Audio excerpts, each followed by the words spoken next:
I am proud of us as a society because when those Kendall videos or that Kendall video leaked, the majority of people online were saying how wrong it was that it was leaked. No one was really shaming him or doing anything like that. People were actually like, this is fucked up. We don't do that anymore. So that's progress for us. That makes me happy that humanity is adjusting. Because if this was like 10 years ago, forget it. It'd be like it was slut shaming left and right. He has since gone on his Instagram stories and said that that was a private video that was never supposed to be obviously distributed. But he was very grateful for all the support he got. And I'm like, he did get support. We did. When we needed to come through, we did. And I'm proud of us for that. So I hope that Nicole and Kendall are able to have honest conversations about it, because as much as I don't like Kendall very much, he doesn't deserve this. He doesn't deserve this humiliation. But I do hope he's being honest with Nicole about things. And that's all that really matters, you know. But now that we got that out of the way, I am going to drag him a little bit for the way the finale went down. But we've also got other things to talk about. Like, all of them have been doing podcasts, and I've got a couple notes from a couple interviews. Most of them are just sweet, happy stuff. But Aaron and Kayla's Instagrams and TikToks and have been interesting. So we're going to get into that. So let's do that now.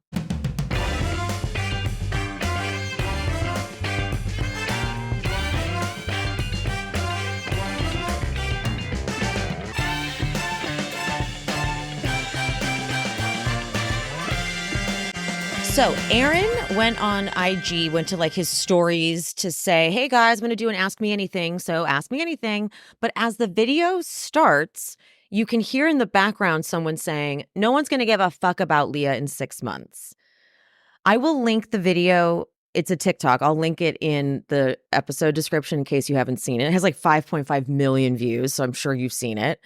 But it sounds like it could be one of the Casa girls, the blonde one who didn't couple up with anyone. But I don't know. And Kayla's like, yeah, like you can hear Kayla agree. So that's funny. That's because they're out first and they're seeing that everyone's loving Leah, and you know, Kayla and her just crybaby. She's okay. So her Instagram was deactivated. I think she has it's back now, I think. What I think was going on for her on Instagram was it looked like maybe someone else was posting as her, because they do that. They like give their social media to people so that they can keep posting. And so I think sometimes Instagram freaks out and is like, wait, who are you? But it's back now. She's fine. It's all up and running. But she's going to be on Nick Vile's podcast. And I'm very excited for that one because he will be asking very blunt questions. And she says that she hasn't seen, they can't watch, which is so ironic. They can't watch Love Island USA there because Peacock is like it's like banned in Fiji. The irony that they film it there and they can't even get Peacock, and they're like promoting Peacock. So that's funny.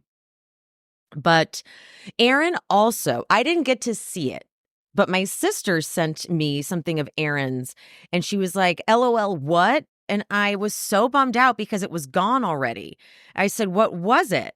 And so all I have is my sister's description of what he had posted in his stories, because everyone was saying, you told Daniela you loved her. You told Daniela you loved her. So I guess he said something like, he just went into this is what my sister said. He just went into this weird thing about why he told Daniela he loved her and why he didn't tell Kayla he loved her.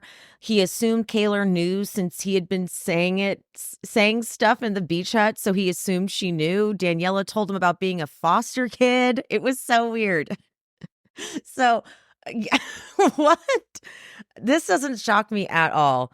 He is not even kind of about to give Kayla the space, the compassion, the patience that she deserves. He's already going to be irritated with her for like needing it. Like, we already went over it. Kayla, we already talked about it. He doesn't want to do any of this shit. He's like, oh my God, but now they've got the reunion. We never get a reunion. That is so smart of them that they're going to do a fucking reunion.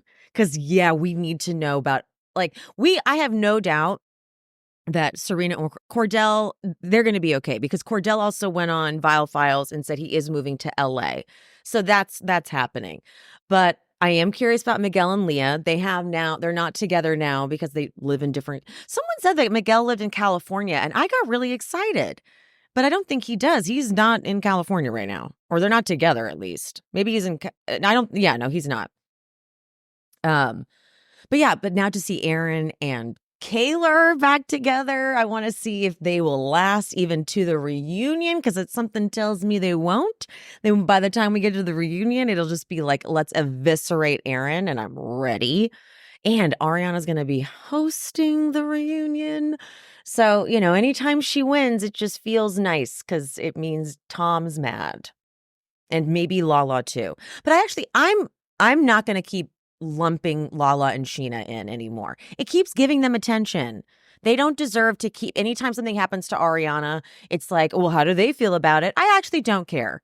I actually don't fucking care how they feel about it. I'm sure they're upset, but they would deny being upset. You know what I mean? They'd be like, I good for her. Mm-hmm. Sure. Anyway. Okay, so some things that were fun, that, like, the chicks in the office interviewed Serena and Cordell.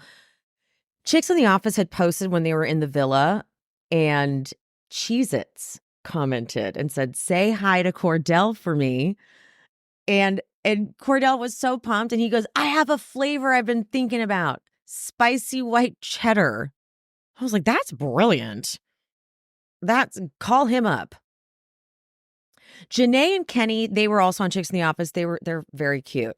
But Janae was like, I did believe that Aaron was sorry after Casa. They don't see everything. They don't see all the conversations that Kaylor and Aaron were having, where we were watching him be like, all right, okay. Like, I'm sure she was telling them all sorts of different stuff, or if he was ever telling the other girls how he felt, he was like, I'm very sorry, I feel bad. But we were watching the actual conversation, so. But then the chicks in the office, they're like, and we also saw you, Janae, get close with Rob. And I was like, what? When? And I forgot that there was that moment with the Connor thing, when Connor was like starting to, drift over to Leah, and Rob was kind of pumping her up a little bit and helping her with like plants or something. I don't know, something like that. Because even Janae was like, what friendship? And Kenny looked at her and laughed too. So clearly this was like a thing where she's like, I'm not close with Rob. I don't even really like Rob for the most part. But then they asked a good follow-up question like, well, you were also kind of pumped about Leah and Rob possibly being a thing. And she was like, yeah, look, I would support. I think that they had a thing, like a connection. But like, yeah, he's not my favorite. So I was like, good. Janae saw through him. Rob. Whatever, Rob. But anyway, now let's get into the actual episode. It was very sweet. So we got the final dates. Kendall and Nicole go parasailing, and then they get to go to a private island. All I can see when they're on that private island is how much Kendall is sweating. It looks miserable. I'm like, get him an umbrella. Like, why do they have to bake out in the sun? It looks terrible. It's like, congratulations, you're going to get sunburned. But so then he takes this opportunity. Now, okay, let me also say this. Well, I watched all the dates, and the Nicole Kendall date was the only date that made me feel like ick. Like I wanted to look away. And it's not just because he says, I'm straight up falling in love with you. Nicole, I love you, while he's sweating, and she hugs him and is like, I'm sorry, I wasn't expecting that. I feel like I definitely have a lot of love for you. And I think that the fact that I even have those feelings is crazy. So even though he says, it wasn't just icky because he said, I love you, and she didn't say it back. It was just icky because I didn't feel like he really meant it. And then I felt like I was proud of her for not saying it back because it didn't feel authentic to her. But it felt very weird. It didn't feel authentic from Kendall. And then it's just uncomfortable because she's like, you say the things I'm scared to say. And then he goes, I hope you won't squirm away from me now. It's like, Mm. The three girls that are still left at the villa, which are the three mains, which kind of makes me feel bad for Nicole, but like Serena, Leah, Janae, they're like, it is rare that the best friends get to all be in the final together. It really is. So watching them is great. They're just like thanking each other and being grateful and doing their little handshakes and their dance. I'm going to miss them so much. I'm going to miss it. They need to have another show. I don't know. Make up another show for all of these people to be on. Let's do like a round 2. Oh, actually, let's just do Love Island USA, like season 6, same cast. And just, it won't be a Love Island. It'll just be like a throw them all in a house and see what happens. Yes, that's what we need. Okay. Alrighty.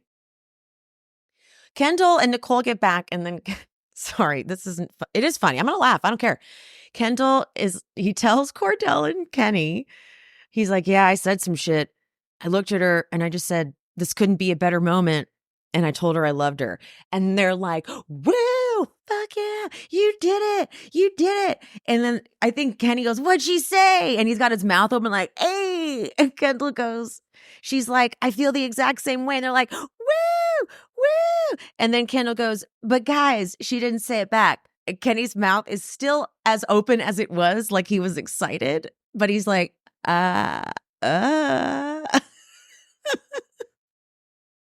They're like, oh.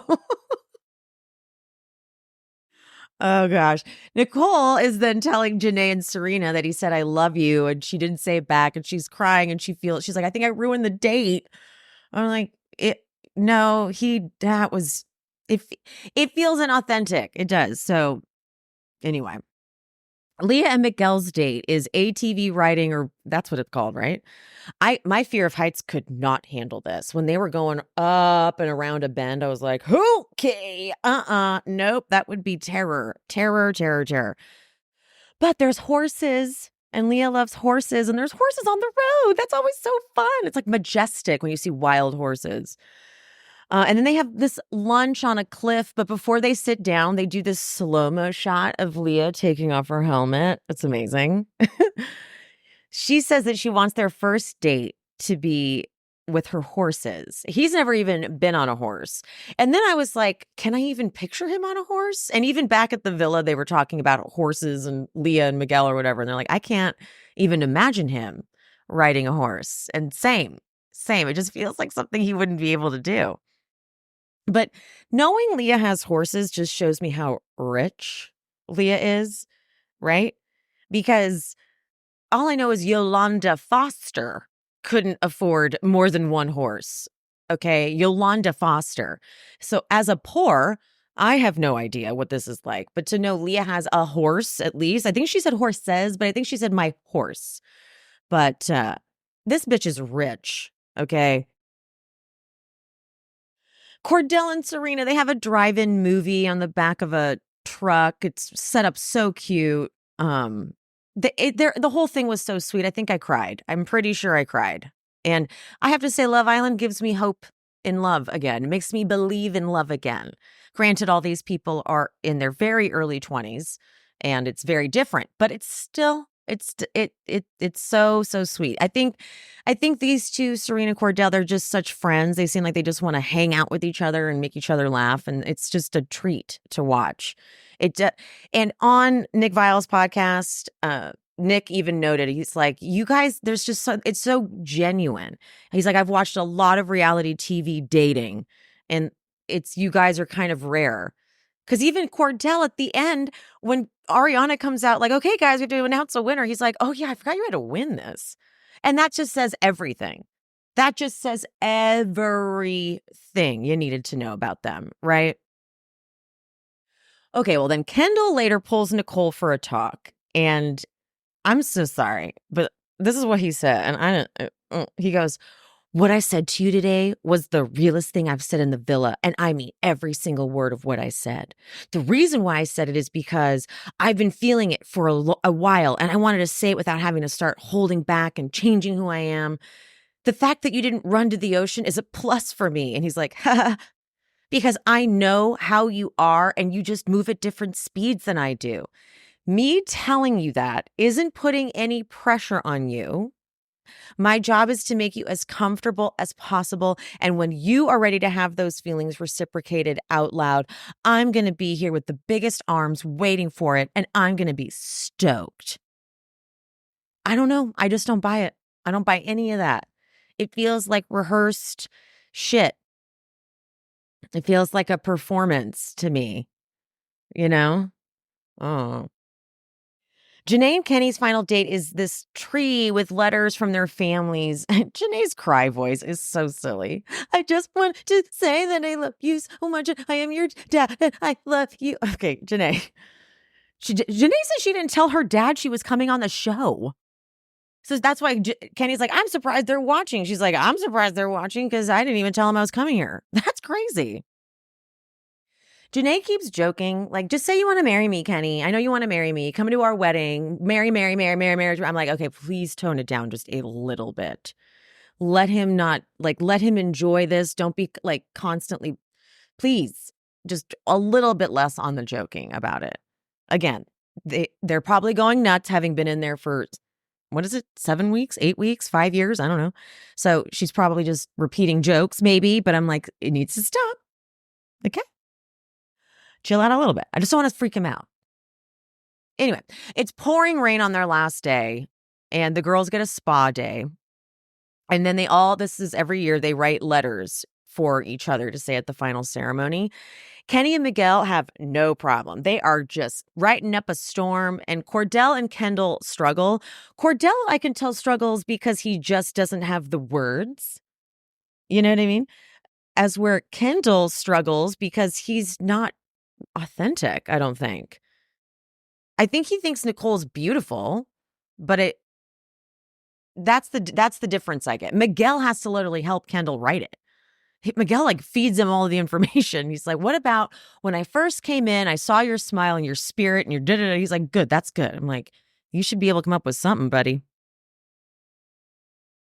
I forgot that at the final ceremony, they give color assignments. So when Janae came out in the white dress, I was like, okay, Janae, now we've gone too far. But then I realized when Serena came out in the pink, I was like, oh, and Cordell, got it. It was because he's what I got it now. Sorry. I was like, whoa.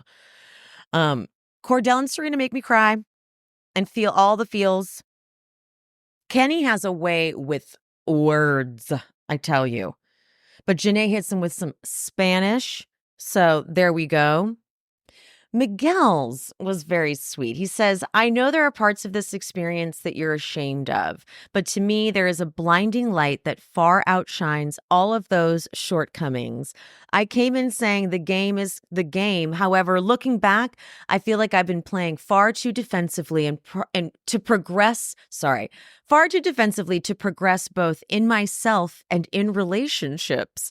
And I only have you to thank for helping me realize that.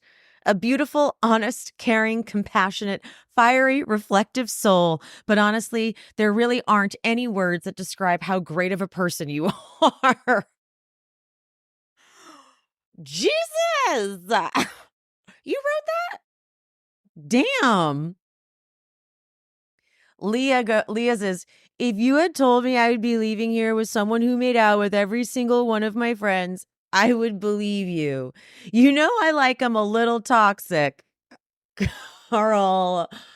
Iconic. What's great is I feel like Miguel likes Leah more than Leah likes Miguel. And that's a good place for someone like Miguel to be in. Someone who's that gorgeous and that much of a, like a fuckboy, admittedly. Having Leah just be like, cool. Because she's like, I'm rich. This is what being rich is like. Then Kendall and Nicole go. First of all, Kendall is breathing very heavily. Very, very heavily. I don't like it. The grunting, now the breathing. And then he says, Nicole, Danielle, Jackie, when I say these words, I mean them. I love you.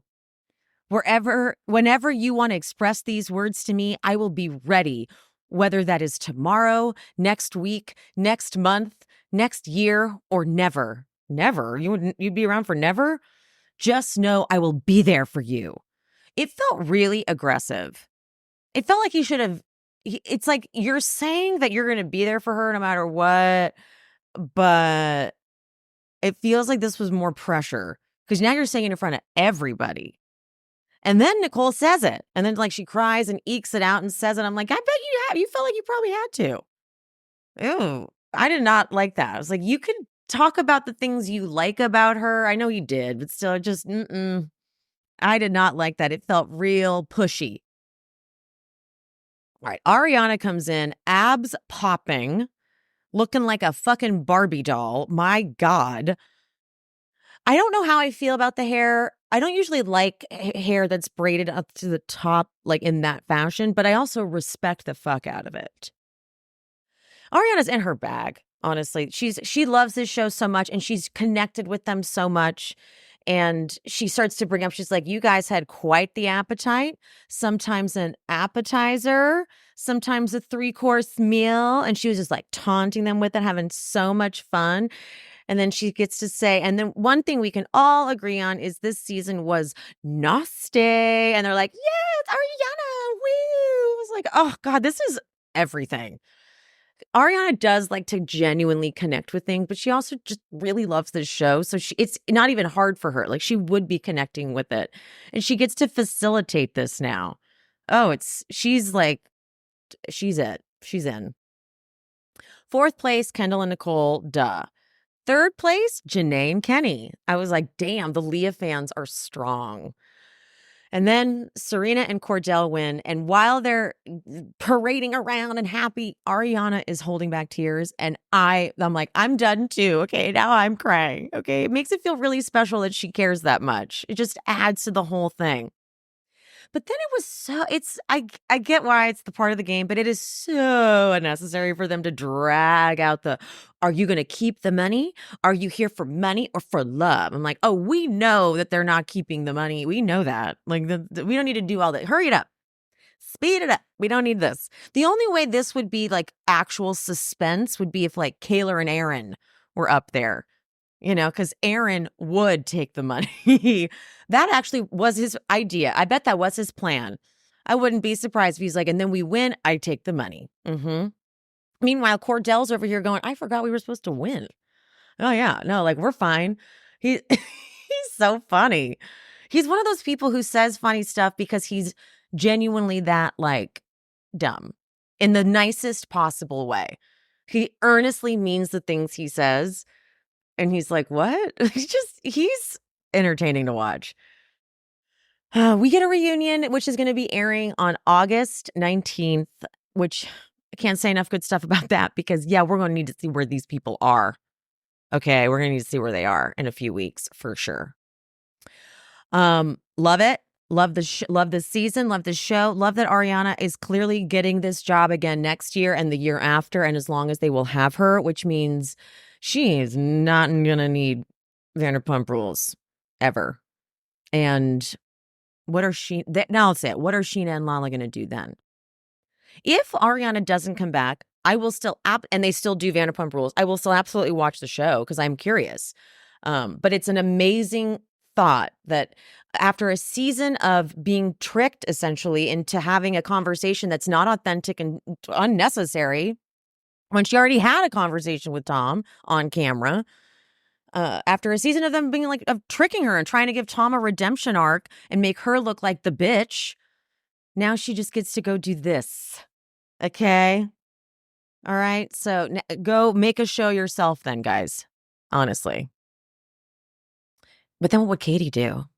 Well, but we'll talk about that later. Okay, we'll get into that. I can't go down the spiral because it is weirding me out that I don't care if Vanderpump Rules comes back because I love Vanderpump Rules. Speaking of Vanderpump Rules season 6, I'm doing a rewatch. It's so worth it. Everyone who started rewatching with me is like, yeah, this is an amazing season. I know. I've watched it too many times. It's so good. So highly recommend a season 6 rewatch if you want a reminder of the heyday. Anyways, I am going to start covering true crime now that Love Island is over. So true crime recaps. This week I'm going to be covering I believe it's called Dirty Pop, something about boy bands. It's about NSYNC, Backstreet Boys, that Lou Pearlman guy. I believe it's on Netflix. So I'll be covering that this week. The schedule for the show, I'm trying to stay on track, on task, so you never wonder when an episode is coming. I know that for years my thing was like, when it comes, it comes. I'm trying to be much more responsible to you guys about the time. So the schedule is posted on the YouTube community tab and also on Instagram. I have it pinned to the top of my profile, so you can always use that as reference. And I will try my best to always update if anything changes. Okay? All right, guys. I love ya. Mean it. And I'll see you next time. Bye. Thanks for tuning in to She's Speaking with Emily Hanks. This show is produced, hosted, and edited by me, Emily, and brought to you in partnership with Cloud 10 Media. If you are looking for bonus content, check out the Patreon. The link is in the description. To show some support, you can hit that subscribe button and turn on notifications so you never miss an episode. Another free way to support the pod, please rate and/or review on whatever platform you listen. It's free, and it helps the algorithm or something. You could also head to buymeacoffee.com/shespeaks and buy me a coffee or two. Make sure you're following me on all social medias. I am She's Speaking with Emily Hanks across all platforms: Threads, TikTok, Instagram, Facebook. That's it. Thank you guys. See you soon.